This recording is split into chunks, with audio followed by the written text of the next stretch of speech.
श्री कृष्ण जी कहते हैं, आपकी संगति आपके भविष्य का निर्धारण करती है। अच्छी संगति का मतलब अच्छा भविष्य, बुरी संगति का मतलब बुरा भविष्य। बुरे लोगों का साथ मीठे जहर की तरह होता है, जो शुरू में तो मीठा लगता है लेकिन अंत में हमारे लिए जानलेवा साबित होता है।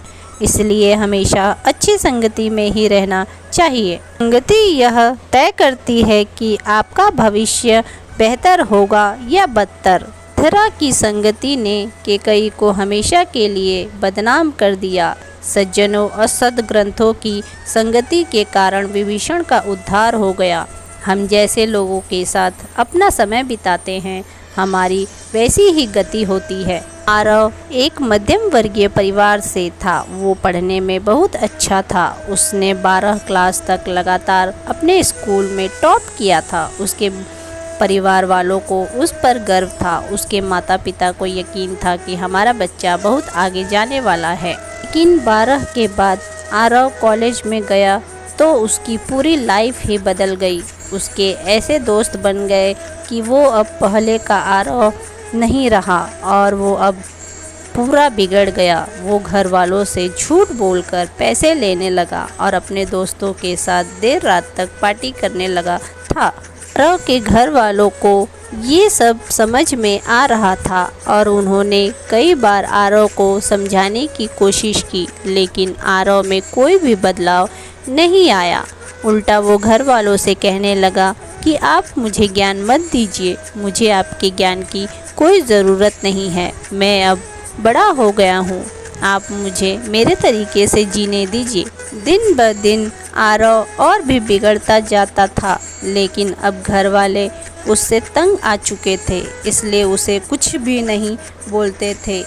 6 महीने के बाद जब पहले सेमेस्टर का रिजल्ट आया तब आरव एक सब्जेक्ट में फेल हुआ था।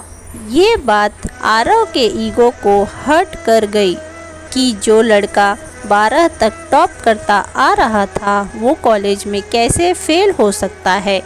ये फेल होने वाली बात उसके दिमाग में इतनी आ गई थी कि वो घर में बंद हो गया, एक कमरे में रहने लगा।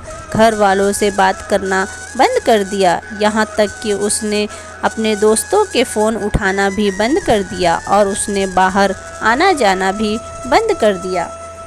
आरव धीरे धीरे पूरी तरह से डिप्रेशन का शिकार बन चुका था। उसे लग रहा था कि उसकी लाइफ में अब करने के लिए कुछ बचा ही नहीं है।